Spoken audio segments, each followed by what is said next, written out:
Hello friend, this is Paritosh और आप देख रहे हैं आई स्पीक अबाउट मनी। आज इस वीडियो में हम बात करने वाले हैं एसेट एलोकेशन और रीबैलेंसिंग। ये दोनों ही जरूरी है। एसेट एलोकेशन कैसे करोगे, कैसे डिसाइड करोगे, प्लस रीबैलेंसिंग कैसे करनी है, उस पर बात कर रहे हैं। और मैंने इसके लिए थोड़ा सा एक्सेल पे काम भी करा है जो मैं आपको दिखाने वाला हूँ। एसेट एलोकेशन का मतलब है कि आप अपनी पूंजी किसी एक एसेट क्लास में ना रखे, अलग अलग एसेट क्लासेस में जब आप रखते हो, ताकि आपके पोर्टफोलियो पर रिस्क कम हो। मतलब थोड़ा सा इक्विटी होगा, थोड़ा सा डेट होगा, हो सकता है थोड़ा सा गोल्ड हो सकता है थोड़ा सा क्रिप्टो में इन्वेस्टमेंट हो। अलग अलग एसेट क्लासेस में अपने पैसे को इन्वेस्ट किया ताकि आपके पोर्टफोलियो पर रिस्क कम हो। एक एग्जांपल देना चाहता हूं।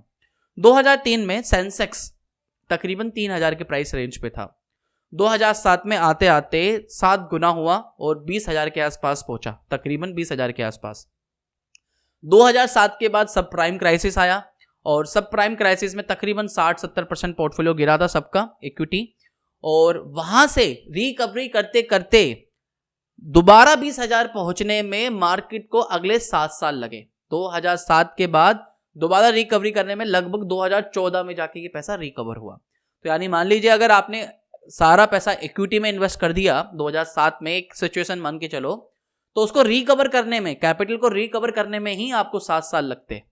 तो इसलिए सारा पैसा इक्विटी में ना रख के across the asset class divide करना चाहिए। क्योंकि उस समय जब सब प्राइम क्राइसिस आया तो इक्विटी के रिटर्न्स तो नेगेटिव थे, लेकिन गोल्ड ने काफी अच्छे रिटर्न्स कमा के दिए। डेट एसेट क्लास में आपका पैसा भी प्रोटेक्ट रहा। तो सारा एक एसेट क्लास में ना रख के आपको डिवाइड करना चाहिए। बट सवाल ये आता है कितना डिवाइड करें। अगर ये गलत डिवाइड हो गया तो भी आपको नुकसान है।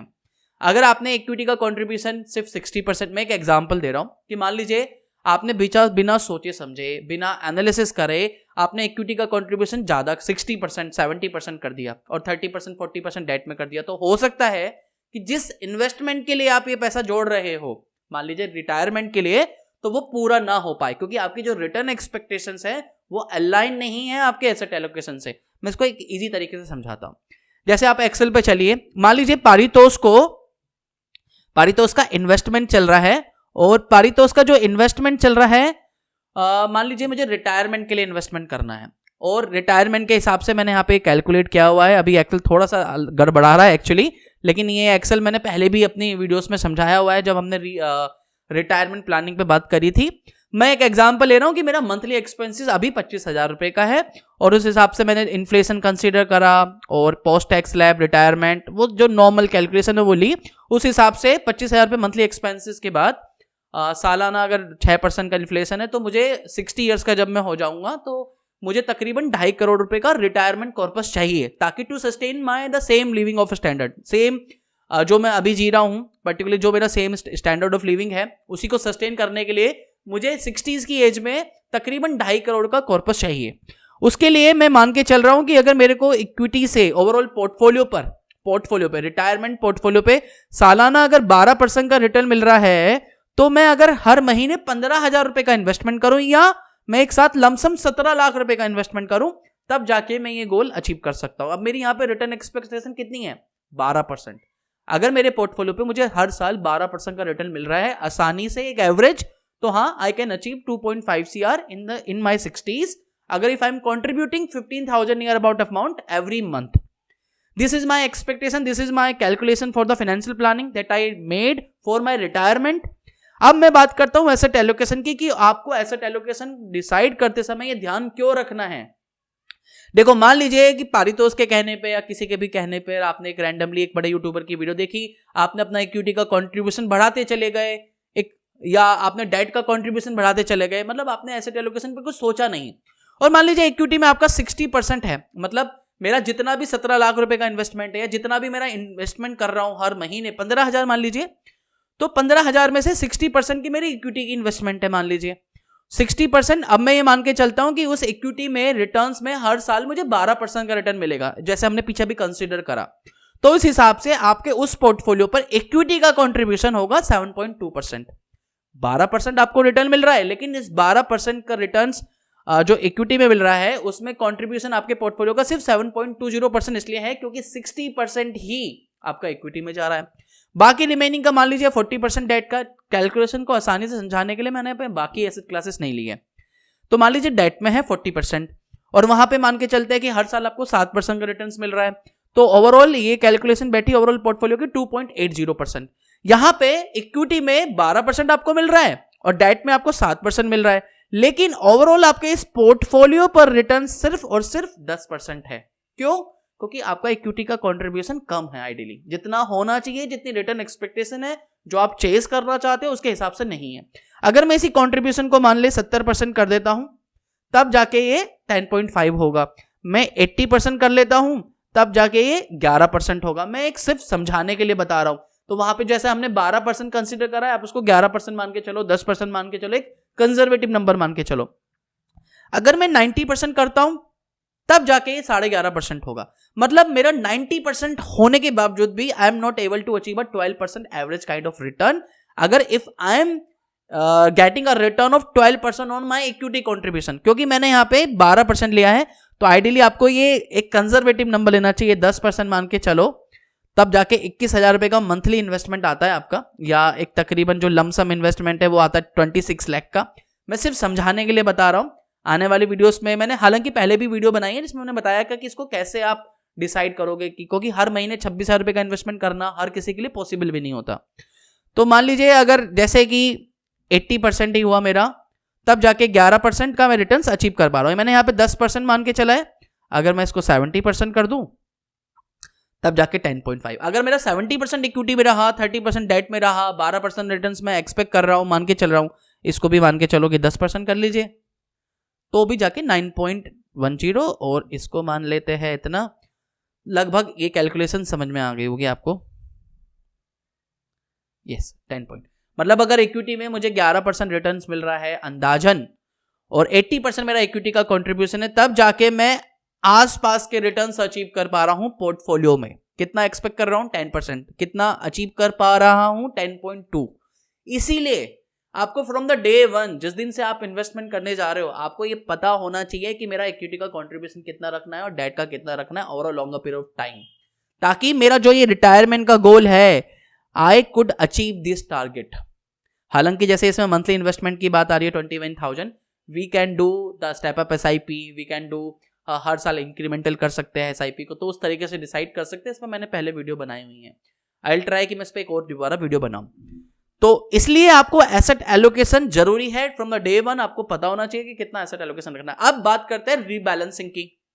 रीबैलेंसिंग कैसे करें? जैसे मैं आप लोगों के सामने अभी रीबैलेंस कर रहा था, एक तरीके की 70% इसका, 20% इसका, 80%, इस तरीके से रीबैलेंस कर रहा था। ये कैसे डिसाइड करें और कैसे करना है?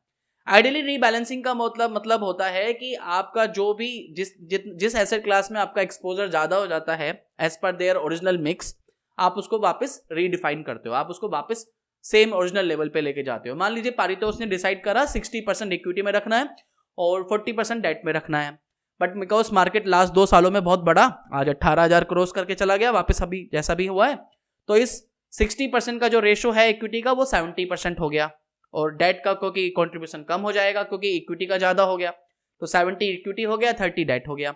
तो अब आपको क्या करना, आप रीबैलेंसिंग का मतलब क्या है कि आप इसको 70 को दोबारा 60 पहुंचाने में आपको इसको स्ट्रक्चर करना पड़ेगा। 70 को यानी 10% जो एक्स्ट्रा हुआ या तो उसको बेच दीजिए, और जो भी एक्स्ट्रा प्रोसीड बनेगा उसको डेट में दोबारा रीइन्वेस्ट कर दीजिए।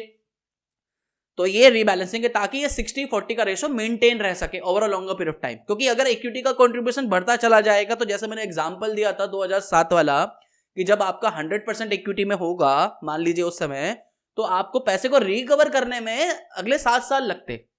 तो इसलिए सारा का सारा इक्विटी में ना हो, और रीबैलेंसिंग भी जरूरी है ताकि आपका इक्विटी का कंट्रीब्यूशन ओवरऑल पोर्टफोलियो में ज्यादा ना हो जाए। अब बात करते हैं कि रीबैलेंसिंग कैसे कैसे हो सकती है। 2 तरीके हैं, जो 2 नॉर्मल तरीके हैं। सबसे पहला तरीका है कि जो भी आपका एक्स्ट्रा प्रोसीडिंग होती है आप उसको रिडीम करते हो। एक जैसे मान लीजिए हमारे एग्जांपल में 60 से 70 पहुंच गया, 10% आपने रिडीम करा, इस प्रोसीड को आपने डेट फंड में इन्वेस्ट कर दिया।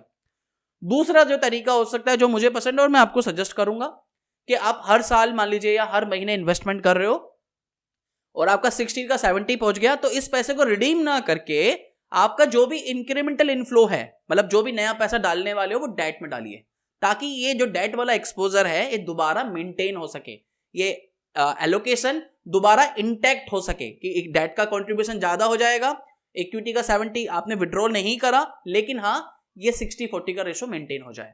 मतलब इक्विटी से कंट्रीब्यूशन ना निकाल के नया जो भी इनफ्लो होगा वो आप डेट की तरफ बढ़ा दीजिए, डेट में पैसा लगा दीजिए, ताकि आपका डेट का कंट्रीब्यूशन ज्यादा हो जाए ओवरऑल एलोकेशन में और इक्विटी का पैसा उतना ही 60 और 40 का रेशो मेंटेन हो जाए।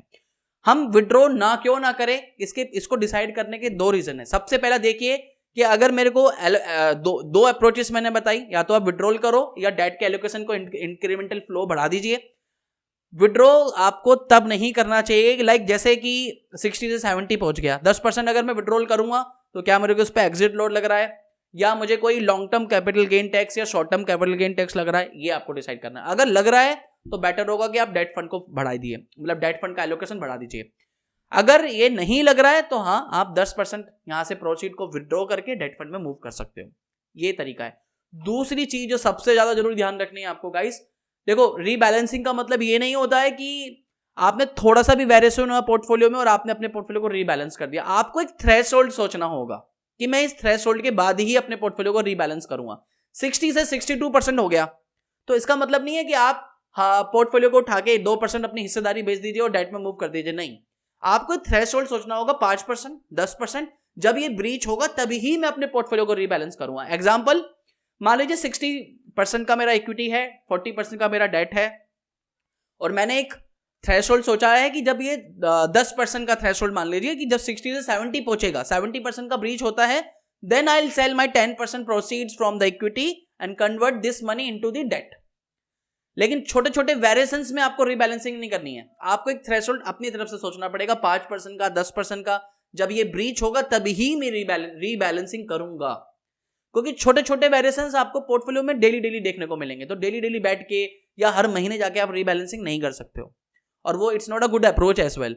तो आइडियली आपको एक थ्रेशोल्ड सोचना पड़ेगा कि ये थ्रेशोल्ड मेरा ब्रीच होगा तब मैं रीबैलेंसिंग करूंगा। तो हमने आज यहाँ पे क्या चीजें समझी, एक तो एसेट एलोकेशन बहुत जरूरी है, सारा कंट्रीब्यूशन इक्विटी में रखोगे तो रिस्क ज्यादा होगा, जैसा मैंने एग्जांपल दिया। और एसेट एलोकेशन के साथ में आपको ये भी देखना पड़ेगा कि कितना इक्विटी में रखना है, कितना डेट में रखना है, ताकि आपके जो रिटर्न्स जो चेस कर रहे हो पर्टिकुलर फाइनेंशियल गोल के लिए वो पूरे हो सके।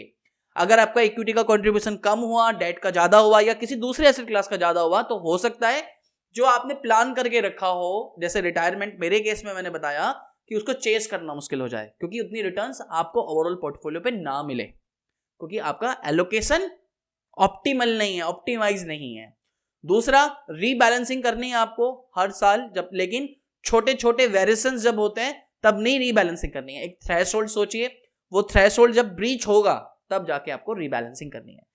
आई होप मेरी इस एडवाइस से आपको हेल्प मिलेंगी, और अगर इस वीडियो से आपको किसी भी तरीके से हेल्प मिली है, वीडियो के जो लाइक का बटन है लाइक जरूर कीजिएगा, और मैं चाहता हूं कि आप इस वीडियो को ज्यादा से ज्यादा लोगों को शेयर कीजिएगा। हम इस वीडियो में टारगेट कर सकते हैं क्या कि 500 लाइक्स मिले। अगर मेरे को इस वीडियो में 500 लाइक्स मिलते हैं तो हम इस पर दोबारा एक फाइनेंशियल प्लानिंग का एक नया और वीडियो बनाएंगे, जहाँ पे मैं थोड़ा सा वर्किंग करूँगा, देन आई ट्राई कि मैं आप लोगों के, सब लोगों के उसमें फाइनेंशियल प्लानिंग के क्वेश्चंस भी शामिल करूँ। तो आई एक्सपेक्ट 500 लाइक्स कम से कम इस वीडियो में, और मैं चाहता हूं कि इस वीडियो को ज़्यादा से ज़्यादा लोगों को शेयर कीजिएगा। हम मिलेंगे फिर, और चैनल अगर अभी तक आपने सब्सक्राइब नहीं किया तो प्लीज़ चैनल सब्सक्राइब कर लीजिए। हम इसी तरीके की पर्सनल फाइनेंस और फाइनेंशियल प्लानिंग पे वीडियोस बनाते हैं। हम मिलेंगे फिर एक नई वीडियो में बहुत जल्दी नए टॉपिक के साथ। तब तक के लिए धन्यवाद। वंदे मातरम। जय हिंद।